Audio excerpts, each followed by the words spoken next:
32 number renovate করার একমাত্র উপায় হইতেছে ওটারে বুলডোজার দেয়া ছাত্রাইয়া মাটির সাথে মিশায় ওটারে চিরদিনের জন্য জয় বাংলা।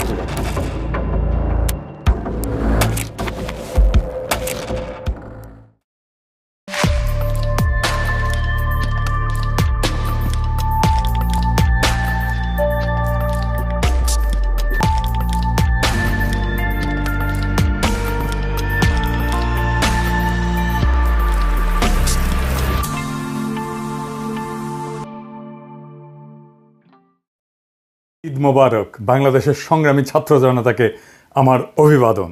ফ্যাসিবাদের আতুর ঘর ধানমন্ডি 32 নাম্বার মাটির সাথে মিশা দেওয়া হয়েছে বুলডোজার দিয়া। শুধু ধানমন্ডি 32 নাম্বার না, সারা দেশে সিলেটে, খুলনায়, বরিশালে নানা জায়গায় ফ্যাসিস্টদের সহযোগীদের স্থাপনা গুড়ায় দেওয়া হয়েছে। এই সপ্তাহ ধরে চলুক ফ্যাসিবাদের চিহ্ন মুছার পালা। Bangabandhu Sheikh Mujib medical university, school college মাদ্রাসায় শেখ রাসেল বা শেখ কামাল কম্পিউটার ল্যাব, সুলতানা কামাল, শেখ মুজিব, শেখ কামাল, ফজিলাতুন্নেসা মুজিব নামাঙ্কিত যে কোনো স্থাপনা, বঙ্গবন্ধু নামাঙ্কিত স্থাপনা, শেখ হাসিনা বার্ন হাসপাতাল, যেখানে শেখ পরিবারের নাম দেখবেন সেই স্থাপনার নাম ফলক সাইনবোর্ড খুলে ফেলবেন, জয় বাংলা করে দেবেন। আমি এই দিনটার স্বপ্ন দেখতাম। আমি জিটিভির লাইভে বলছিলাম আমার স্বপ্নে দেখা আগামীর বাংলাদেশে ধানমন্ডি 32 নাম্বার নাই। যেমন ধরেন আমার ইমাজিনেশনে আগামীর বাংলাদেশে আওয়ামী লীগ থাকবে না, আওয়ামী লীগ দলই থাকবে না। আগামীর বাংলাদেশে ধানমন্ডি 32 নাম্বার থাকবে না, ওইটা মাটির সাথে মিশে যাবে। আমি কয়েকদিন আগের এপিসোডে বলছিলাম এই ধানমন্ডি 32 নাম্বার গুড়ায় দিতে হবে বুলডোজার দিয়া। শুনেন, 32 নাম্বার শব্দটা একটা অভিশপ্ত শব্দ। 32 নাম্বার বাংলাদেশের ফ্যাসিবাদের আতুর ঘর। ওই 32 নাম্বারে প্রত্যেকটা ইটের গায়ে লেখা আছে মজলুমের হাহাকার, আমার নিখোঁজ হওয়া ভাইয়ের নাম, হাসিনা মুজিবের শাসনে বন্দুকের গুলিতে সেলাই হয়ে যাওয়া হাজার হাজার শহীদের নাম। ওই 32 নাম্বার রেনোভেট করার একমাত্র উপায় হইতেছে ওটারে বুলডোজার দেয়া ফ্যাতরাইয়া মাটির সাথে মিশায় দেওয়া, ওটারে চিরদিনের জন্য জয় বাংলা করে দেওয়া। ওই কাজ আমরা করব, একদিন করব, আজ না হোক কাল করব। ওইটা রেনোভেট যে করতে আসবে তারও সানডে মানডে ক্লোজ করে দিব। ইনকিলাব জিন্দাবাদ। 5ই আগস্ট যেইভাবে আসছিল অকস্মাৎ, ঠিক সেইভাবে 6 মাসের মাথায় আর একটা অপ্রত্যাশিত ইতিহাস রচিত হলো। ধানমন্ডি 32 নাম্বার ধুলিস্যাৎ হয়ে গেছে। এইটা সাহেব পার্টি সং হবে, পার্টি সং। ভিডিও দেখান কি যে কেমনে জয় বাংলা হইতেছে। যদিও এই ভিডিওটা রেকর্ড করার সময় আধা আধি ভাঙা হয়েছিল, আশা করি সকালে একেবারে পরিষ্কার হয়ে গেছে। সত্যি কথা বলতে কি আমি নিজেও আশা করি নাই ধানমন্ডি 32 নাম্বার আসলেই মাটির সাথে মিশা দেওয়া যাবে, কিন্তু গেছে। এর রাজনৈতিক তাৎপর্য অপরিসীম। এর অর্থ এইটাই, বিপ্লবের আগুন এখনো নেভে নাই। আমাদের ফ্যাসি বিরোধী জাতীয় ঐক্য এখনো সজীব আছে। যখন গণরোষে খুনি শেখ হাসিনার বাবার বাড়ি আগুনের লেলিহান শিখায় পুড়তে পুড়তে এবং ভেঙে ভেঙে খান খান হইয়া যাইতেছিল, সেইখানে উচ্চারিত সবচেয়ে জনপ্রিয় স্লোগান ছিল 32 না 36, 36, 36, 36 দিয়ে 32 মুছে গেল। যারা এই কাজে প্রত্যক্ষভাবে অংশ নিছেন, যারা রাতে বুলডোজার, এক্সকাভেটর আর চালক পাঠাইছেন, আমি তাদের নাম বলতেছি না, এই গভীর রাতে নানা জায়গায় থেকে তাদের আমাদের কৃতজ্ঞতা, অভিবাদন, সালাম। এই কাজে কিছু অন্তরে আওয়ামী লীগেরা কষ্ট পাইছেন। সংবিধান সংস্কার কমিটির সদস্য ফিরোজ আহমেদ এই ঘটনায় উস্কানিদাতাদের বিরুদ্ধে ব্যবস্থা নিতে বলছে এতে ভারতের লাভ হবে। আবার দেখেন রাখাল রাহা, ওই যে কইছিলাম না, রাখাল রাহা সেও কইছে এতে নাকি ভারতের লাভ হবে। আবার দেখেন দিল্লি স্টার কি লিখেছে, সে এডিট করেছে। প্রথমে বলছে মব গেছে ওইখানে, হারামজাদা পরে এডিট করে প্রোটেস্টার লিখছে। হারামজাদা আমরা মব, এরা জিন্দেগিতে ভালো হবে না। এরা 10 জনমের জাউরা ডেইলি স্টার। এরা একই সাথে আওয়ামী লীগ আর ইন্ডিয়ার লেসপেন্সার দালাল। এদেরকে বাংলাদেশের মাটি থেকে এইভাবে উচ্ছেদ না করলে বাংলাদেশের কোনো মুক্তি নাই। আর এই বামেরা, ওনাদের ধারণা ইন্ডিয়ার এজেন্সি করাইছে এইটা, এতে ইন্ডিয়ানরা লাভবান হবে। এটাই তত্ত্ব দিবে হাসিনার দলকে নির্বাচন করতে না দিলে ইন্ডিয়া লাভবান হবে। হাসিনাকে নির্বাচন করতে না দেওয়াটা ইন্ডিয়ান প্ল্যান। হাসিনার বিচার করলে ইন্ডিয়া লাভবান হবে। এমনকি ভাঙার সময় নারায় তকবীর বলে ধ্বনি দিছে, তাতেও নাকি ইন্ডিয়ার লাভ হবে। এরাই বলেছিল এই পুন্দে আলোর ডেইলি স্টারের সামনে জিয়াফতে ইন্ডিয়ার লাভ হবে। মানে যা কিছু আপনার শক্তির প্রকাশ, যা কিছু আপনার আইডেন্টিটি, যা কিছু আপনার রাজনীতি, সেটাই ইন্ডিয়ার লাভ হবে বলে থামায় দেওয়ার চেষ্টা করা হয়। প্রফেসর ইউনূসের আয়না ঘরে যাইতে দেয় না আর্মি। সরকারের এই ক্ষমতাহীনতা কার জন্য হয়েছে? এইসব সুশীলদের জন্য, এইসব বামেদের জন্য, এইসব ইন্ডিয়া প্রেমীদের জন্য। এখন এরা কান্নাকাটি করে।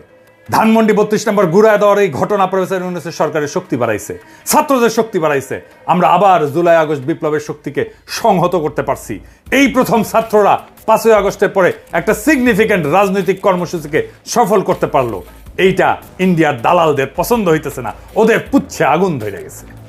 আমারেও রয়ের এজেন্ট বলা হয়। আবার এইদিকে আমার মৃত্যু পরোয়ানা জারি করেছে, আমার নাকি কোপানো হবে, অ্যাসিড ছুঁড়ে মারা হবে ইত্যাদি প্রকাশ্যে হুমকি দেওয়া হয়েছে। দেখেন ভাইজান, আমরা যদি মরে যেতে হয় তাহলে কি কোনো অসুবিধা আছে? আমার সাথে ঢের কম বয়সের ছেলেমেয়েরা জুলাই আগস্ট বিপ্লবে প্রাণ দিছে, আমারও না হয় প্রাণ গেল, কিছু যায় আসে। আমার ফাইটটা করার দরকার ছিল, সেটা শেষ হয়েছে। এই ফাইটটা দিব জন্যে প্রাণ বাঁচাইতে পালাইছিলাম। এখন প্রাণ জান থাকলেই কি না থাকলেই কি, ভয় দেখায় আমরা থামানো যাবে না। তবে ওরা কিন্তু পারে। বাসন্তীর জাল পরা ছবি যে তুলছিল না ফটোগ্রাফার আফতাব সাহেব, অনেক দিন পরে তার অ্যাপার্টমেন্টে কুপায় মারছে। মেজর বজলুল হুদার ভাগ্নিরে গাড়ি চাপা দিয়ে মারছে। শুধু তো আওয়ামী লীগ না, সাথে আছে ইন্ডিয়া। ওরা নানা শয়তানি করার চেষ্টা করবে। হাত থাকলে কিছুই করতে পারবে না, আর না থাকলে কিছু কইরাও লাভ নাই, বুঝছাও। তাই ফিয়ামানিল্লাহ, দোয়া করবেন। এইবার দেখে নেই গতকাল সকালে কোন বার্তা দিছিলাম এই ঘটনা ঘটার আগে, শুনেন। আসসালামু আলাইকুম। আজ রাত 9টায় গণহত্যাকারী, খুনি, নির্লজ্জ ফ্যাসিস্ট হাসিনা ছাত্রদের উদ্দেশ্যে বক্তব্য দেওয়ার খায়েশ করেছে। এই স্পর্ধার জবাব দিতে হবে। এই স্পর্ধার জবাব দেব আমরা ধানমন্ডি 32 নাম্বার গুড়িয়ে দিয়ে। যেই মুহূর্তে সে বক্তব্য দেওয়া শুরু করবে সেই মুহূর্তে আপনারা দলে দলে আসবেন, ধানমন্ডি 32 নম্বরে বুলডোজার নিয়ে আসবেন। বুলডোজার না পাওয়া গেলে হাতুড়ি শাবল গাইতি নিয়ে আসবেন। ধানমন্ডি 32 নাম্বার আজ থেকে আর থাকবে না, ইতিহাসের দায় মোচন করবেন। ফ্যাসিবাদের আতুর ঘর নিশ্চিহ্ন করতে আসবেন, গান গাইতে গাইতে আসবেন, স্লোগান দিতে দিতে আসবেন, সন্তানের হাত ধরে আসবেন, মুখে হাসি আর বুকে প্রতিরোধের আগুন নিয়ে আসবেন। ফ্যাসিবাদের ধ্বংসস্তূপের উপরে ছাত্র জনতার বিজয় নিশান উড়াতে আসবেন। আজ রাত 9টায় সেই ইতিহাস রচিত হোক। আবু সাইদ মুগ্ধরাও আসবে আপনাদের দেখানো পথে। আসেন, অসমাপ্ত কাজ আজ আমরা সম্পাদন করি, ইতিহাসের দায় মোচন করি। ধানমন্ডি 32 নাম্বার থাকবে না। ছাত্র জনতা ঐক্য জিন্দাবাদ, ইনকিলাব জিন্দাবাদ। এই মুহূর্তে প্রফেসর ইউনূসের সরকারের দরকার তার ক্ষমতাকে সংহত করা। বিপ্লবের শক্তি সংহত করছে তার শক্তিকে, প্রফেসর ইউনূসও তার ক্ষমতাকে সংহত করবেন। ওনাকে নির্দেশনা দিতে হবে, সকল সরকারি দপ্তর থেকে মুজিবের ছবি নামায় ফেলতে হবে। সেনাপ্রধানের দপ্তর সহ আমরা দেখছি সেনাপ্রধানের দপ্তরে মুজিবের ছবি পিছনে এখনো জল করতেছে। যে আয়নাঘর ভিজিট করতে পারেন নাই প্রফেসর ইউনূস, সেই আয়নাঘরে অবিলম্বে ভিজিটে যাইতে দিতে হবে। আমাদের এক নতুন পর্যায়ে শুরু হইল। ফ্যাসিস্ট চিহ্নের মূলোৎপাটনের প্রেক্ষাপটে জুলাই গণ অভ্যুত্থানের নতুন ঘোষণা, জেগে ওঠো নতুন বাংলাদেশ। জুলাই গণ অভ্যুত্থানের ফ্যাসিস্ট আওয়ামী লীগ শক্তির পতনের দিন 5ই আগস্টের মতো আজকেও গণ অভ্যুত্থানের একটা বিশেষ দিন। বাংলাদেশের দেশপ্রেমিক বিপ্লবী জনতা আবার রাখছে। এর মধ্য দিয়ে জুলাই গণ অভ্যুত্থানের প্রথম ধাপ পূরণ হইল। এখনই সময় গণ অভ্যুত্থানকে সফল করার জন্য সুচিন্তিতভাবে দ্বিতীয় ধাপে আগায় নিয়ে যাওয়া। তাই বিশেষ এই ঐতিহাসিক মুহূর্তে দেশ, জাতি, সাধারণ মানুষের স্বপ্ন আকাঙ্ক্ষা পূরণে লড়াইরত মানুষের সামিল হিসাবে আমার সকল রাজনৈতিক, অরাজনৈতিক বন্ধু, মঙ্গলাকাঙ্ক্ষী, সহযোদ্ধা, সকল দেশপ্রেমিক মানুষের কাছে এই ঘোষণা হাজির করতেছি। গত 16 বছর ছিল বাংলাদেশের ইতিহাসের একটা অন্ধকার অধ্যায়। এই সময় ছিল একটা নির্মম ফ্যাসিবাদী শাসনের উত্থান, যা আমাদের গণতান্ত্রিক অধিকারগুলোকে ধ্বংস করছে, একে একে আমাদের কণ্ঠরোধ করছে এবং জাতিকে এক শঙ্কাময় অবস্থায় ঠেলে দিছে। ফ্যাসিস্ট হাসিনার নেতৃত্বে অবৈধ সরকার ক্ষমতার মোহে অন্ধ হইয়া আমাদের গণতন্ত্রের ভিত্তি ধ্বংস করছে, রেখে গেছে অত্যাচার, দুর্নীতি, জুলুম আর মানবাধিকার লঙ্ঘনের চিহ্ন। উন্নয়নের বুলি আর সন্ত্রাসবাদের বিরুদ্ধে লড়াইয়ের নাম কইরা হাসিনার ফ্যাসিবাদী সরকার এমন আইন প্রণয়ন করছিল যা আমাদের বাক স্বাধীনতা, সমাবেশ, সংগঠনের অধিকার কেড়ে নিছিল। বাংলাদেশকে পরিণত করছিল একটা ক্লাসিক ফ্যাসিস্ট রাষ্ট্রের ক্লাসিক উদাহরণে। ভিন্ন মতকে নির্মমভাবে দমন করা হয়েছে, সাংবাদিকদের মুখ বন্ধ করা হয়েছে এবং রাজনৈতিক বিরোধীদের অপহরণ করা হয়েছে, কারাবন্দী করা হয়েছে, হত্যা করা হয়েছে, দেশ ছাড়া করা হয়েছে। আইন শৃঙ্খলার পরিবর্তে দেশ পরিচালিত হয়েছে এক নায়ক হাসিনা এবং তার মাফিয়া চক্রের ইচ্ছা মতো। আর বিচার ব্যবস্থা পরিণত হয়েছিল প্রহসনে।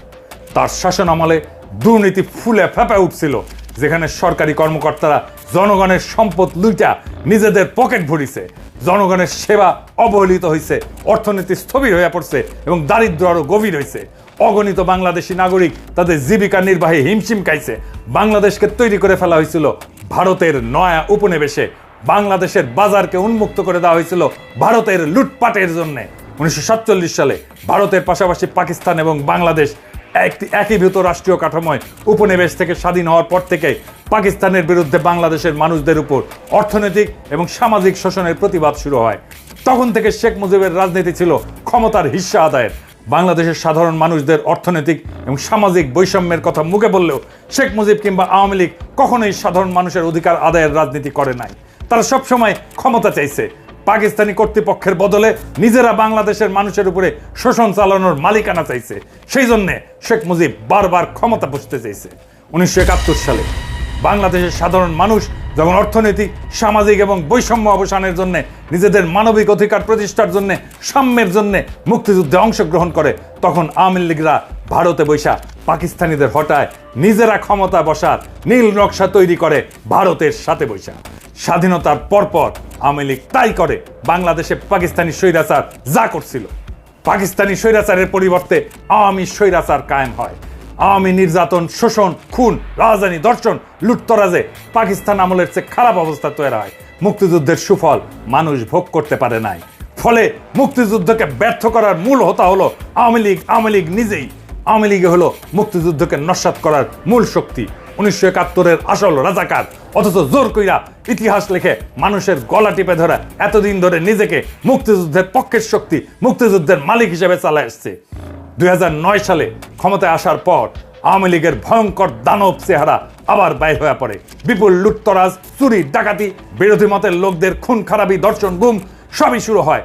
তাদের 16 বছরের শাসন বাংলাদেশের মানুষের উপরে ভয়াবহ গজবের মতো নাইমা আসে এক অন্ধকারের জাহেলিয়াত। এই অপশক্তির 71 বিরোধী চেহারা, গণবিরোধী রূপ এখন পরিষ্কার।